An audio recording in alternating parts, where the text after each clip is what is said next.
Tyreek Hill, yeah, such a bad look to me. Such a bad look after the game to be saying that, even if that's how you feel right after the game. Not a fan of that in any capacity.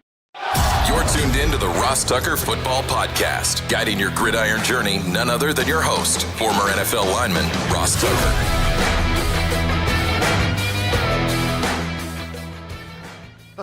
Oh, yeah, it is.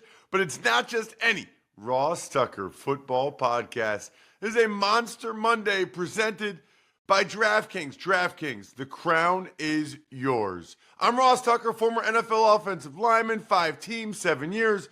Most of you know that. Those of you watching us on the DK Network or youtube.com/Ross Tucker NFL can see the helmets for the different teams. Other people, if you're just listening on audio, you either don't need to care or you can Google it if you do care. It is a huge Monday in the NFL world because the regular season, sadly, is over. However, that means the real fun is just about to begin. The postseason, the playoffs. We know all of the games in the wild card round. We know all of the seeding, and it all went down yesterday. There is much to discuss.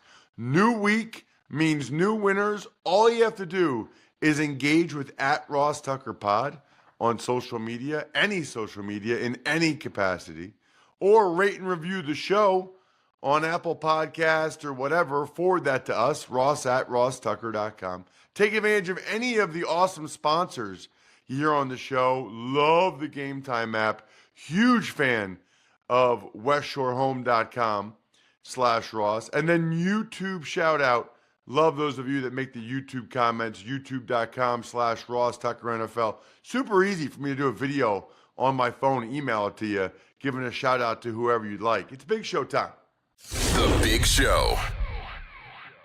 All right, Ross, so what were your overall themes from Week 18 across the NFL? Well, I mean, there's a lot, Jack. There's no question. It was wild. I was very proud on a lot of levels of a lot of NFL players with the effort that they put forth. And today's themes is presented by Labatt Blue Light. Drink some Labatt Blue Lights with your friends and live life to the power of we. Always enjoy responsibly. Beer, Labatt USA, Buffalo, New York. All right, so let's start with the themes. How about just the quote-unquote meaningless games with players with nothing to play for fighting their butt off, right? I mean, you can almost go right down the line. Carolina, those guys had nothing to play for. They played very well. They won the game against a Falcons team that was trying to win and hopefully for them get in. Same with the Dallas Cowboys and how they battled against the Commanders. Same with the Chicago Bears. Nothing to play for. The Packers are playing for the 6th seed, potentially, and the Bears beat them at Lambeau. You know, the Patriots had nothing to play for, much to the chagrin, I would say, of their fans, other than maybe losing the number 1 overall pick, which they did. We'll get to that. But the Saints had a 10-point lead on the Bucs in a win in your in game for the Bucs.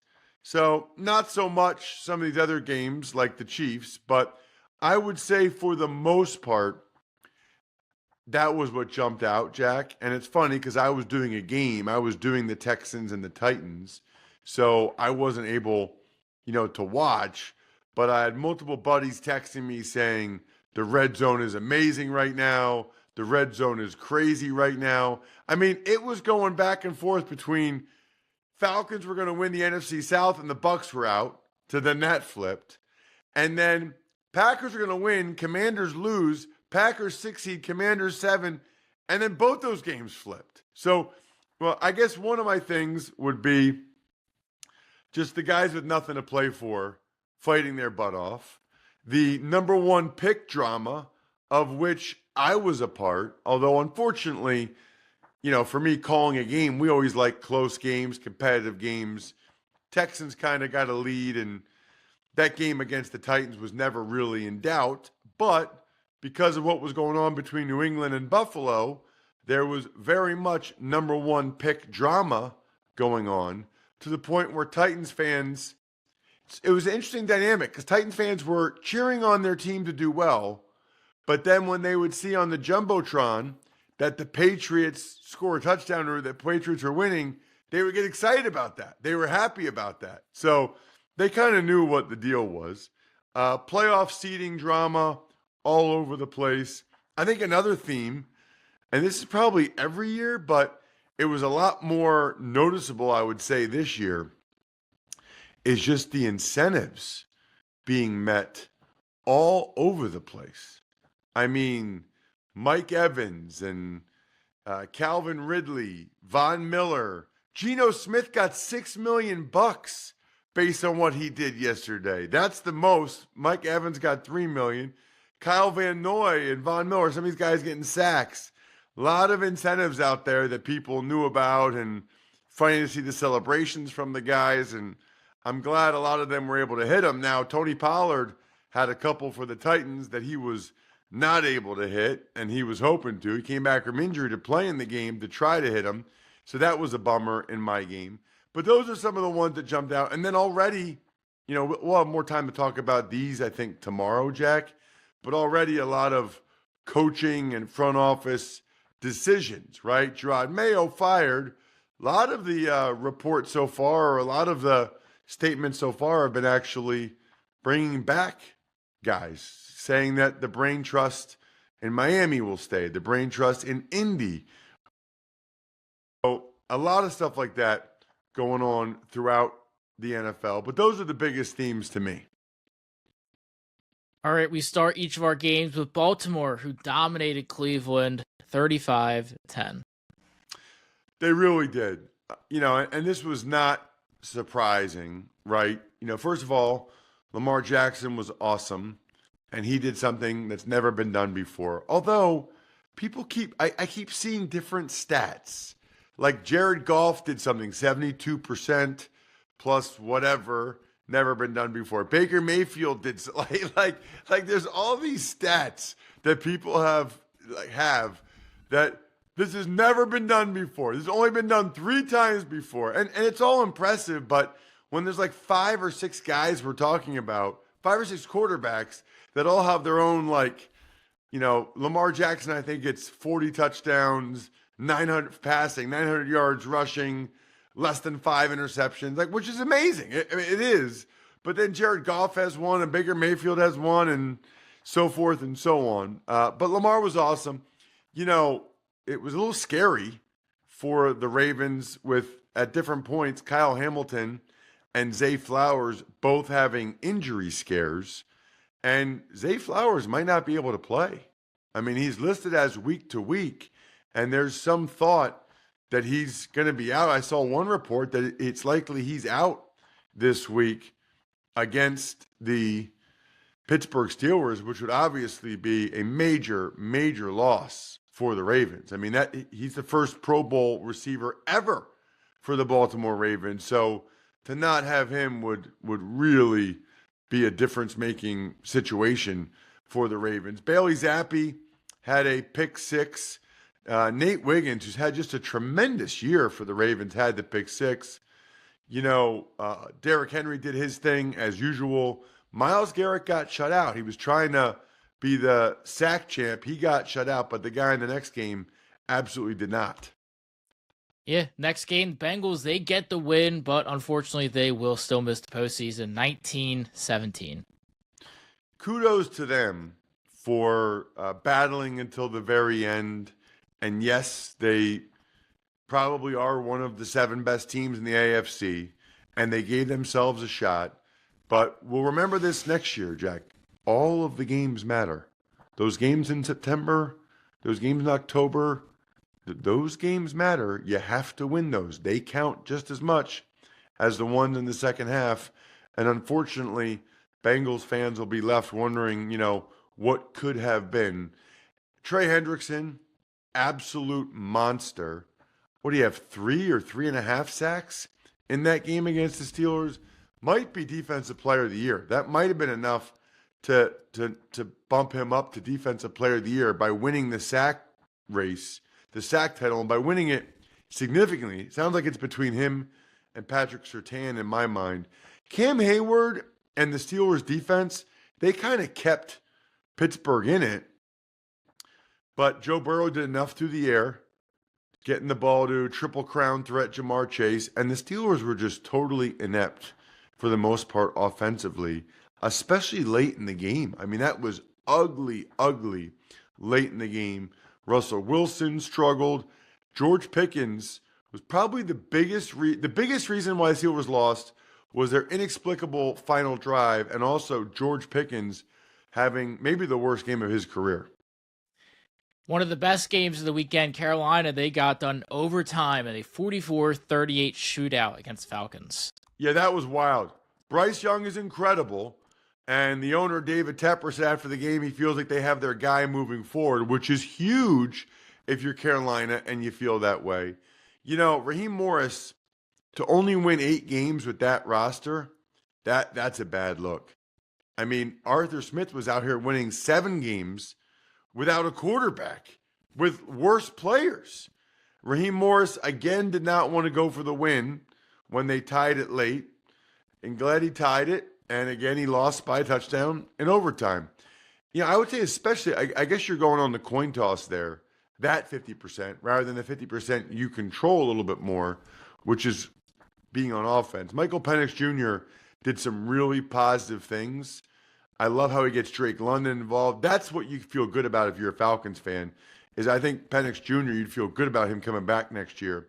Bijan Robinson had a huge game as well. Falcons didn't punt once and still lost the game. All right, so Jack, I will be at not 1 but 2 playoff games this weekend, including the Steelers at the Ravens. I'll be on the sideline for Westwood One. I'm looking at the Game Time app right now.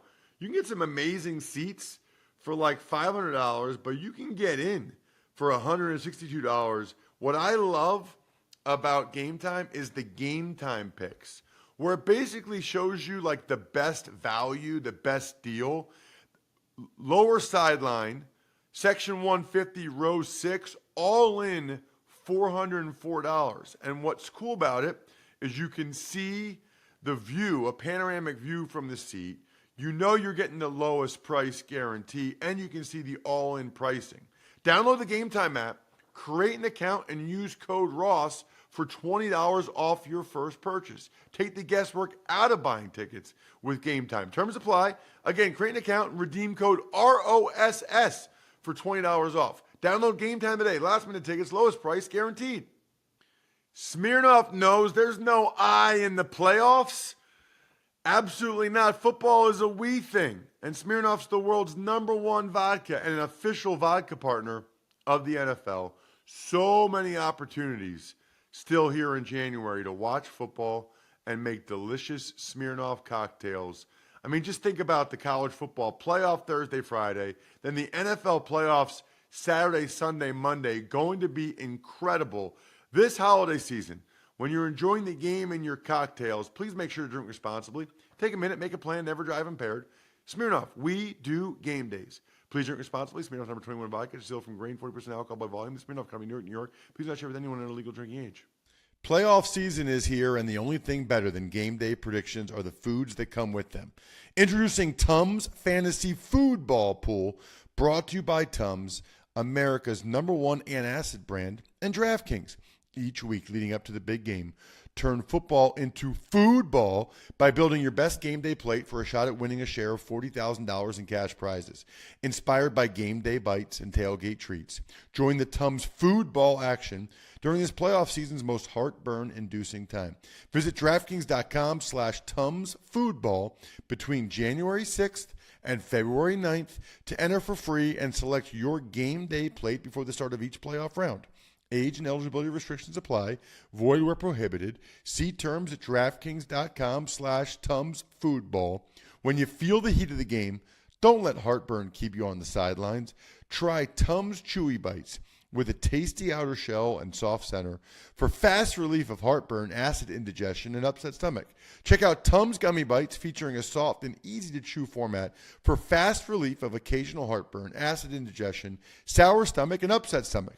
Both available at Amazon, Target, and other major retailers nationwide. And for more heartburn relief fun, be sure to follow Tums at Tums Official on Instagram and TikTok. Washington, they're getting the 6th seed with a 23-19 victory. Marcus Mariota, how about it? What a weird situation. You know, the Commanders can't do anything in the first half, and then they're like, you know what? We'll just sit Jaden Daniels in the second half, which they did, and then Mariota ends up leading them down for the game-winning touchdown drive to end the game. Marcus Mariota, of all people, and Dan Quinn goes for the win rather than the tie with whatever it was, 5 seconds left, 6 seconds left. Mariota had a long run on the drive. Then he throws it to McLaurin. Big difference, feels like to me, between that 6 and 7 seed. Dan Quinn was pretty clear about that. Trey Lance started for the Cowboys. He was up in town. They just settled for too many field goals, which was a theme for a lot of these teams. Green Bay, they dealt with some key injuries in a 24-22 game against the Bears. Christian Watson injury was a non-contact injury. Their explosive receiver, that certainly did not look good. Jordan Love, according to Pro Football Doc on social media, which is sportsinjurycentral.com or sixscore.com for short, he said Jordan Love just kind of banged his funny bone and should be fine for next week. But the Packers were exercising an abundance of caution. The Bears, they came to play, man. You know what? They were fighting for a rivalry win. Even after McManus kicked the go-ahead field goal late, Caleb Williams takes them down for the Cairo Santos game-winning field goal. And the other thing about that game, the Bears had that incredibly cool punt return touchdown. That was awesome. I love ingenuity and fun, smart things like that. Indy gets to 8-9 with a 26-23 overtime victory. 8 wins for the Colts after 9 last year, which means Shane Steichen, their head coach, is exactly 500 during his career, right? I mean, he's exactly 500. That was a nice bounce back for the Colts after that loss to the Giants that was horrific. Flacco and the receivers did their part, but honestly, it was a huge game again from Jonathan Taylor. The Colts have, I feel like, enough pieces if they stay healthy and if they get better quarterback play. You know, if you have competent quarterback play, you have a really good chance. If you don't, you don't. You know, Brian Thomas was a major bright spot for the Jags as usual. Chris Ballard and Shane Steichen are staying. I think a lot of people were surprised about Ballard. I thought Steichen would get another year, but a lot of people were surprised about Ballard. But those two guys are staying, according to the owner, Jim Irsay. Meanwhile, on the flip side, sounds like the Jaguars, pretty good chance they'll be cleaning house in the next couple of days here. New England, they lost control of the first overall pick, and then they also move on from head coach Gerard Mayo, as you mentioned, after a 23-16 win. So many interesting things there. I mean, they only played Drake May for one series, and then Joe Milton came in and played pretty darn good. I mean, Joe Milton looked awesome, running around, throwing the ball. Another one, Jack, that's another one for the whole meaningless game. That game wasn't meaningless at all to Joe Milton to show what he could do in an NFL regular season game as a starter. Meanwhile, the Bills played Mitch Trubisky and Mike White and several guys. Kayshon Boutte had another big game for the Patriots. I said this last week. He might be part of the solution at the receiver position, which could really help. You know, if they have the tight ends, they have Boutte and Demario Douglas, then maybe they just need one more, you know, like a number one receiver. But Boutte might be a number 2 at this point. Patriots lose the number 1 pick, fall to number 4. That is a sizable difference in terms of the value of that. Which, by the way, side note, this is what happens or part of what happens when the head coach has a pretty good idea, he's getting fired. There was a bunch of rumors before the game. That was Lovie Smith-esque. Tanner McKee and the Eagles, they get to 14-3 with a 2013 win over the Giants. Tanner McKee looked like the real deal again. He's another textbook example of the game being anything but meaningless for all those guys. Will Shipley and all the guys for the Eagles that played in that game. The Giants were not able to carry over any of the momentum that they had from the Colts win last week, as for the most part, the Eagles' backups on defense. I mean, Jordan Davis started. I think that might have been the only starter on defense, Jack. Am I wrong? I'm trying to think. Bryce Huff's not a starter. So I think Jordan Davis was the only quote-unquote starter on defense. Maybe Milton Williams. But they totally shut down Drew Lock and the Giants, other than Malik Neighbors, who had a nice game as usual. Philadelphia basically sat almost every starter. Goddard played a little bit to get wet after get his feet wet after being injured for a month, but that was about it. Next up, Tampa. They win the NFC South in a 27-19 thriller. So the Saints and Spencer Rattler, they battled, man. They got up all the way to a 10-point lead. But then Baker Mayfield, are you kidding me? I've said this before. I'll say it again. He is incredibly fun to watch. He carried the Bucs on his back. He ran all over the place. Baker was running all over the place. He made the insane throw to Jalen McMillan for the go-ahead touchdown. And then we had the Mike Evans moment, which I'm going to say, Jack, just watching Mike Evans after that play, watching everybody out there, I think Mike Evans had the hungriest performance of the week, presented by 11oaksfarms.com.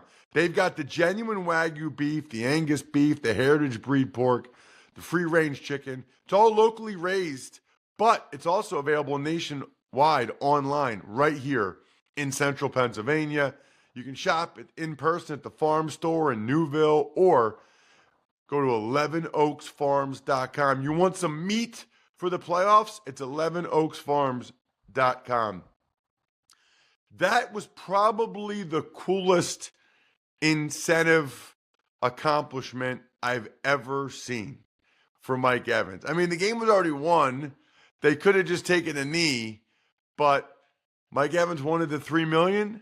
But I think more than the $3 million, I think he really wanted the 1,000 yards and tying Jerry Rice and everything that went along with getting the 1,000 yards for Mike Evans. He deserves it, and it was so awesome to see how much it meant to all of his teammates, how much it meant to all the fans. It says a lot. My buddy Kyle Brandt calls Mike Evans the greatest Buccaneer ever, and he might just be that.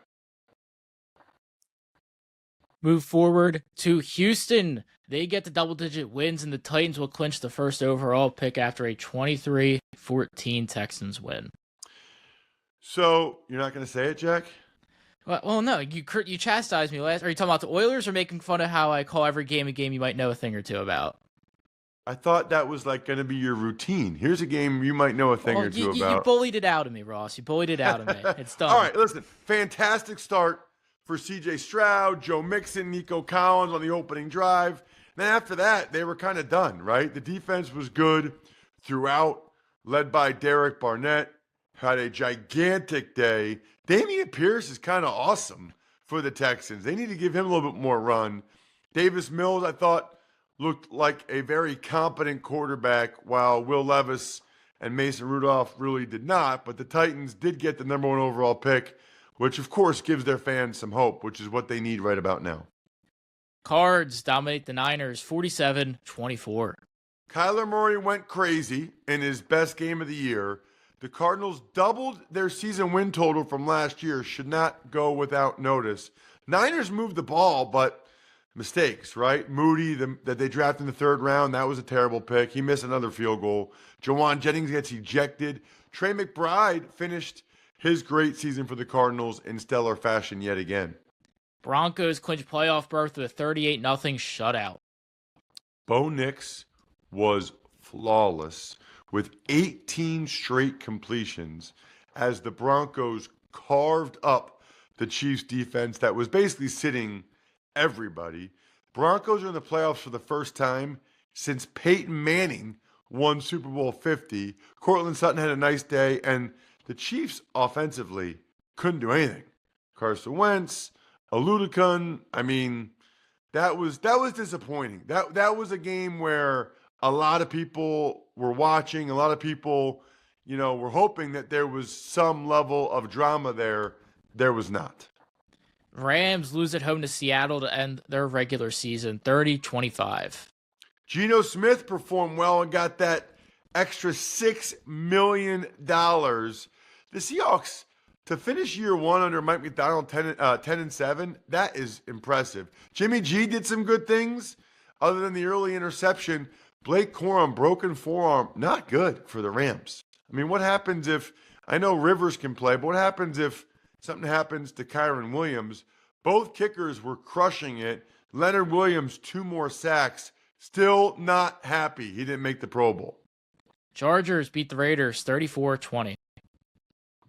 Aiden O'Connell was kind of up and down again, but he was able to get Brock Bowers enough that Bowers was able to keep the rookie catch mark for the season over Malik Neighbors. Herbert used his legs quite a bit in the game, had that long run, and then he got Quentin Johnston to have a career day, which the Chargers could really use. No Rashawn Slater was interesting for the Chargers. I think they're probably just resting him, but then they had to move Alt from right to left, Pipkins from right guard to right tackle, Jamari Salyer at right guard. So something to monitor is Slater with that game coming up this weekend against the Houston Texans. Aaron Rodgers stars his potential final game, and Tyreek Hill says he wants out of Miami, 32-20 Jets. Yeah, those are pretty much my 2 notes from the game. Aaron Rodgers had his best game as a Jet in the last game. I've said it before. I'll say it again. I have a lot of respect for Aaron Rodgers playing out this season. I did not think that was going to happen. He did it, and he played well at the end. Might have been just enough to convince some team to bring him in as their quarterback next year. Meanwhile, Tyreek Hill, yeah, such a bad look to me. Such a bad look after the game to be saying that, even if that's how you feel, right after the game. Not a fan of that in any capacity. And the Lions, they clinched the 1 seed with a 31-9 victory. That was surprising. Not that the Lions won the game, but the manner in which they dominated. I was certainly not expecting that. I mean, the first half was very competitive, and I think the Vikings on some level lost in the first half because they kept settling for field goals or going for it on 4th down and not getting it, whereas the Lions were better in the red zone, better on 4th down, and much better in the second half. Jahmyr Gibbs totally took over. It's almost like without Montgomery, giving him more touches is a positive in the fact that he's so explosive. But the story of the night was the Lions defense. My guy Alex Anzalone and the crew all over Darnold. Vikings couldn't do anything. Huge win for the Lions. I think we're done here. Thanks for tuning in to the Ross Tucker Football Podcast. Make sure to also check out Even Money, Fantasy Feast, and College Draft, all on the DraftKings Network, YouTube, or subscribe to the podcast on your favorite platform. Shout out myfrontpagestory.com. We're about a month out from Valentine's Day. Get way ahead of it, fellas. myfrontpagestory.com. myfrontpagestory.com, backofficescheduler.com, humanheadnyc.com, Sporticulture, Pizza Boy